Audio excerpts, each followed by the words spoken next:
What's good, YouTube? It's your boy Lethal, and today I will be reacting to Beyond Omega Level Deadpool Comics Explained. You feel me? Now, growing up, I didn't really care for comic books. You feel me? Growing up, I always just watched anime, and I recently started reading manga. You feel me? But I was on I think it was Instagram not too long ago, and I like seen some stuff about comic books. You feel me? And I wanted to check out some stuff. You feel me? So this video is from Comics Explained. You feel me? Go subscribe to him. You feel me? And let's hop straight into the video. Back again. Rob is back with Beyond Omega Level. That was a terrible intro. That was an awful intro. What's going on, guys? This is Rob, and we are back yet again with another installment of our Beyond Omega Level series. And today we're talking about a character that is beyond Omega Level in an unconventional way, which I'll explain as the video goes on. But as you can probably tell from the title of this video, we are talking about none other than Deadpool. So, Deadpool was created by Fabian Nicieza and Rob Liefeld and first appeared in New Mutants issue number 98 in 1991. Now, Deadpool is probably my favorite superhero, or vigilante. I don't know what it is for real, but I just think he's just so cool. Him, Spider-Man, and probably Wolverine is like my top three from like a superhero category. Now, Deadpool's real name is Wade Wilson, which is definitely not a ripoff of Slade Wilson, just like the name Deadpool is not a ripoff of DC's Deathstroke. But regardless, we don't know much at all about Deadpool's origin, as a lot of his past remains a mystery. We don't even know for sure if Wade Wilson is his real name or just an identity he What gun is that? Look at this. Oh. That's his claws, bro. Thought they had a freaking knife on the after he completed the job. All we know about Deadpool on the is that he was a hired mercenary and that he had contracted brain cancer, which prompted him to volunteer for an experiment conducted by the Weapons Plus program that was attempting to replicate Wolverine's healing factor. Now, the experiment succeeds in curing Wade's cancer, but it has devastating effects on his mental state and results in him becoming insane. He escapes the Weapons Plus facility and begins operating as a mercenary once more. This time, I'm pretty sure I knew all this about basically modeled after the Deadpool. betting pool the Weapons Plus employees ran to determine which test subjects would die first. Now, getting into Deadpool's powers, he is capable of a lot of things, and one has to wonder how it is that Deadpool was able to just amass such incredible skill over the course of his time. Well, I could tell you exactly how he managed to do it. Deadpool amassed all these skills by using Skillshare. Yes, brand deal time. So, Skillshare is an online learning community with thousands of inspiring classes for creative and curious. Plus, in fact, it's priming your creativity today.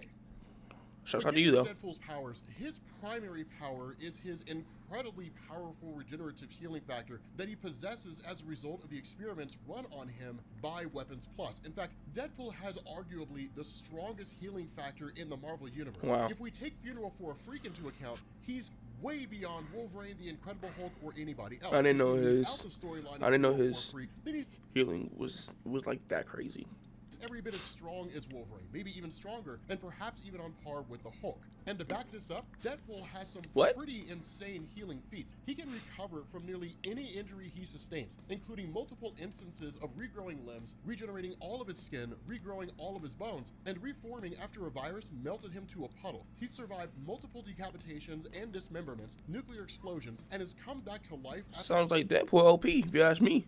Being killed how you kill him? Countless times. He's even been reduced to a pile of ash and is alive again the next day. Finally, Deadpool is resistant to nearly any poison and immune to practically any disease, which in the year 2022 can basically make him someone beyond Omega Level in and by itself. Now, in addition to his healing factor, Deadpool is a skilled marksman and an expert in hand-to-hand combat. He's also proficient with a number of weapons.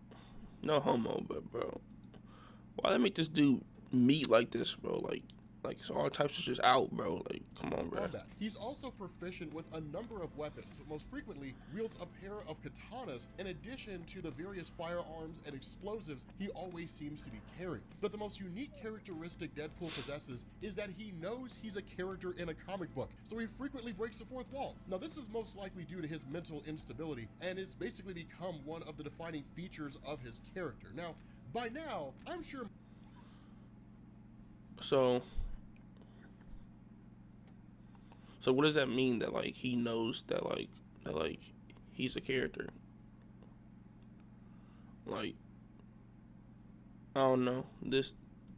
Most of you are saying to yourselves, okay, yeah, that's all well and good, Rob, but is this guy really beyond Omega level? What about Deadpool makes him beyond Omega level? Okay, so let's shut down your argument with a quickness. So, just by looking at his powers, there's nothing that leads us to say Deadpool is even near beyond Omega level. But when we look at his feats, well, that's just a whole different story. For instance, in Deadpool Team Up number 883, Deadpool finds himself in dire need of money, largely due to buying over $25,000 worth of guinea pigs. That's weird. Naturally, he tries to find a job by cold calling all the villains he can think of to see if any of them need his mercenary services. Now, all of them end up saying no, and just as it seems all hope is lost, Deadpool sees a help wanted ad in the newspaper for a position as a herald. Now, as it turns out, the one who placed the ad was, of course, Galactus, which is cool because Galactus uses Craigslist, who immediately beams Deadpool up to space. Why is and then Galactus imbues him with the using power cosmic, and in that Craigslist? moment, Deadpool is definitively beyond Omega level. This brings him into conflict with Galactus's former herald, the Silver Surfer, and during their battle, Deadpool literally brings an entire star down on the Silver Surfer's head. While this doesn't kill the Silver Surfer, the fact that Deadpool is able to wield stars as weapons and destroy a planet in the process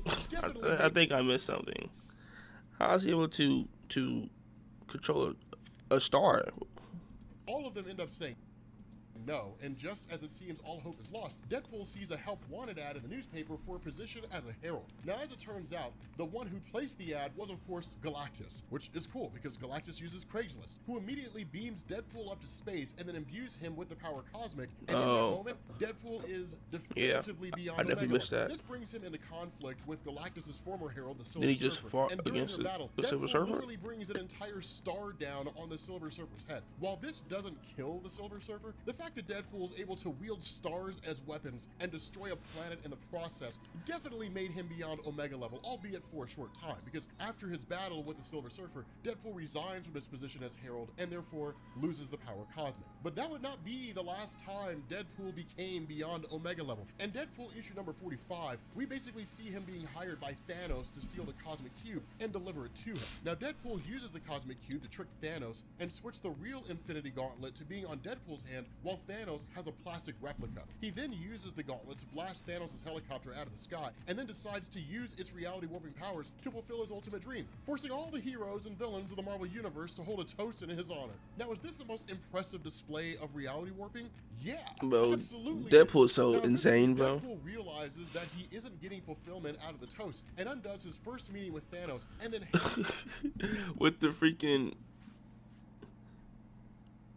gauntlet, this man decided he wanted everybody to just praise him, bro. This man is, he's crazy.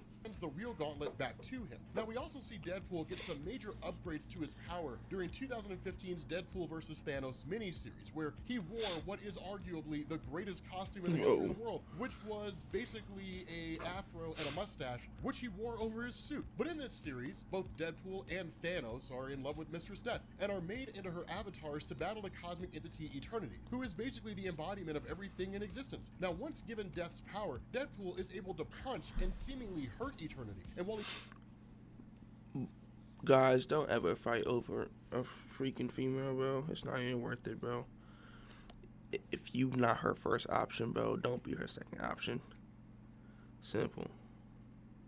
Eternity then swats him away like a fly. The fact that he could hurt the living embodiment of the universe is pretty impressive. Now later, as Thanos is about to kill Eternity, Deadpool's visited by the Unipower, one of the most powerful forces of Marvel Comics, who's in need of a host so that it can save Eternity's life. Typically, the Unipower bonds itself to someone who's Unipower, heck is that? But there's not really anybody that fits that description around Eternity there, so isn't, goes with bro. what it has, right? And it ultimately turns Deadpool into Captain Universe. It sounds like comic book characters are way stronger than anime characters. So like it's like way stronger. Cause I didn't know that like about all this stuff. Now, as Captain Universe, Deadpool has cosmic awareness and nearly limitless power as he serves as the avatar of life in the universe. And in this form, Deadpool is able to get the better I'm so of Thanos lost. in battle. So it's pretty obvious that for this moment in time, Deadpool I know that the unipower fused with him, but who is the unipower? Is it like God or something? was beyond Omega level. But believe it or not, that's not all. In fact, Deadpool has killed an entire universe in the mini-series aptly titled Deadpool Kills the Marvel Universe. This event, of course, kicks off with Deadpool being committed to a mental institution by Charles Xavier and the X-Men in hopes of curing him of his mental instability. The institution turns out to be a front for the villain Psycho Man, who's trying to build an army of villains under his control and take over the world. But after the experiment, however, Deadpool frees himself from Psycho Man's control and then kills him by literally just bashing him. It was hilarious. What? And then he notices that there is now a more evil, sadistic voice in his head that had never been there before. And he sets out on a mission, you guessed it, to kill everybody in the Marvel Universe. He starts with the Fantastic Four, and then he's able to use a cosmic taser that he stole from Reed Richards to kill Uatu the Watcher in probably the funniest moment in the entire series. Sounds like this dude Deadpool's a demon. Spree, taking out Spider-Man before making his way to Avengers Mansion, where he uses PIM particles to cause a table to expand so much that the mansion comes crumbling down, killing all the Avengers except Who's for that black guy? and Thor. But as it turns out, Deadpool had planned Luke Cage's demise by putting PIM particles in his coffee, which he then activated to enlarge his insides until they burst against his unbreakable skin. And he even manages to take out Thor by using the particles to enlarge Mjolnir. And when Thor summons it, it crushes him. Now, with the Avengers out of the way, Deadpool then moves on to the X-Men, who he takes out in a variety of ways. I am in awe. I ain't gonna lie. Blade that negates Wolverine's healing factor. But Deadpool's most impressive feats during the miniseries unfortunately occur off-screen, or at least off-panel, as we see Nova, Doctor Strange, Silver Surfer, Thanos, and Galactus all dead at Deadpool's hand, although we have no idea how it was that he managed to do it. So yeah, is Deadpool as he's typically written beyond Omega level? No. It sounds like it. But there are certainly moments where he has been. Have all those been in continuity? Well, I mean, I guess it really depends on how you look at it, but who cares? Deadpool is a character that is known for breaking the fourth wall and being aware that he isn't real. So does continuity really matter when we're talking about Deadpool? I don't really think so. Maybe you disagree. I don't know. The only thing I do know is that with that being said, guys, thanks for watching, and I will catch you all later. Peace.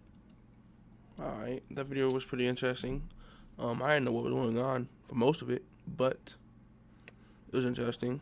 A few takeaways from this is comic book characters are way stronger than what I thought they was.